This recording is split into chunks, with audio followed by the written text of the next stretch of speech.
Hello everybody and welcome to English as a Medium of Instruction Week 2.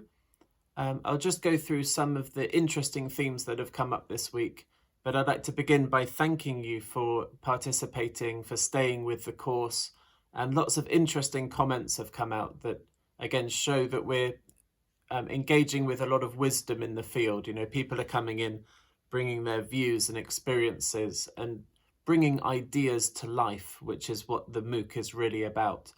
I just wanted to start by mentioning that in the last video, I asked you about why you think we're switching from English as a medium of instruction, EMI, to English as a medium of education, so EME, in the work that we're doing here at Southampton. And the immediate comment was quite accurate, actually. One of you mentioned that, that education goes beyond instruction. And I'd just like to mention that especially in the online world we're in now, where lots of educators are being forced to deliver content online and to teach students via the web, it's been seen as really important. You know, the advice coming out is the advice that we've given in an English medium instruction or education context for a long time, and that is that the role of the teacher in communicating with students goes beyond delivery. It's beyond their voice and telling students what they should know. And I think that the global pandemic has really allowed us to see that, you know, when there is an issue, when there are various considerations in how people receive information. You know, in English medium education, we've been dealing with people from different cultures, people with different language backgrounds, but now we're dealing with that and different media as well. So how is watching a video different from watching a lecture?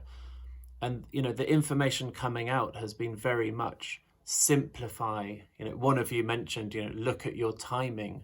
You know, don't try and achieve everything you'd achieve in perfect conditions in a situation where you have to work on communication and check that people are motivated, are following you, are understanding you.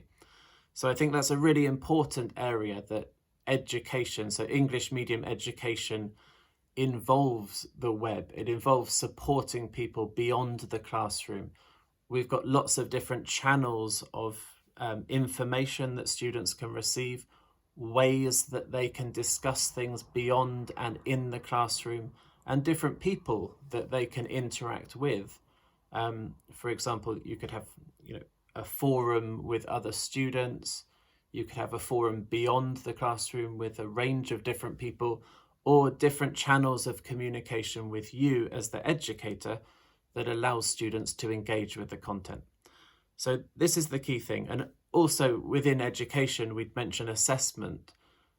In week 1, we said, you know, the definitions of EMI are quite difficult, but one factor people don't consider very often is assessment. But of course, assessment has a huge washback effect on education. So if we have a particular assessment, particularly if the assessment is in English and it's spoken and written, that tends to have an impact on what we need to do as educators in the classroom. So this is the idea of English as a medium of education. And I'd just like to link that to some of the things that have been discussed this week, particularly around the resources. I found it very interesting that you were sharing examples of EMI videos, or videos that are relevant to English medium education.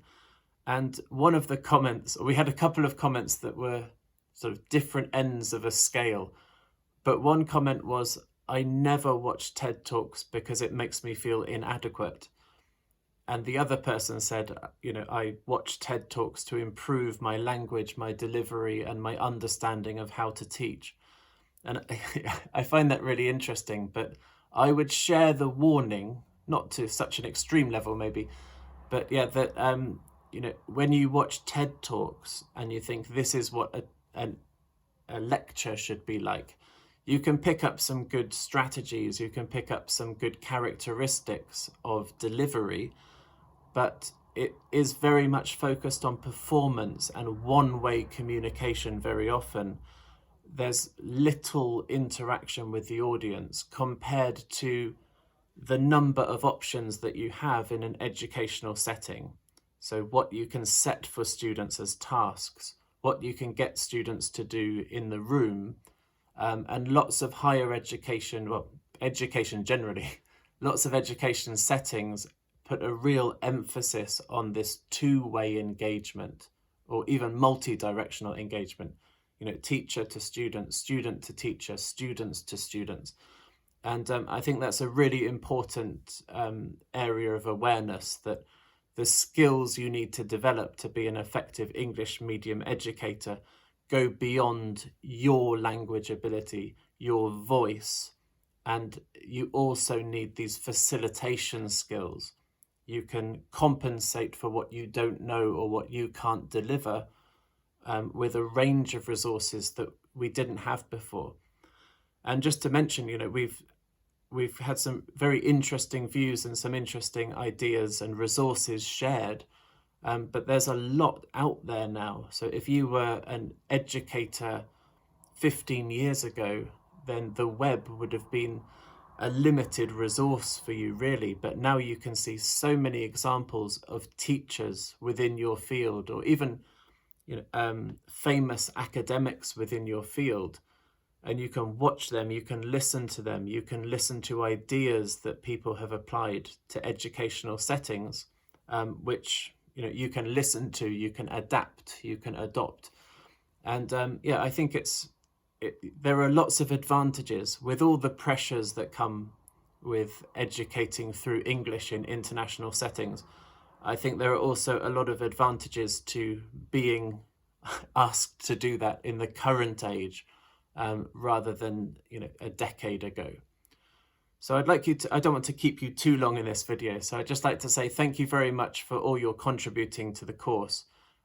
It's really great, some of your comments are really detailed and interesting, getting into areas of discussion which are important and demonstrate important areas of knowledge for others.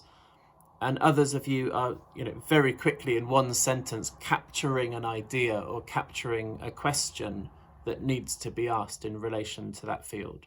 So thank you very much. Please do continue interacting with each other, engaging with each other, and going back as well as going forward, because these discussions should be ongoing.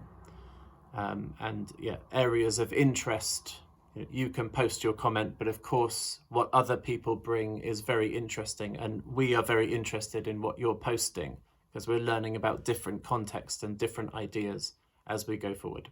So thank you very much. Thank you for listening to this, and I'll see you in week 3. Thank you. Bye-bye.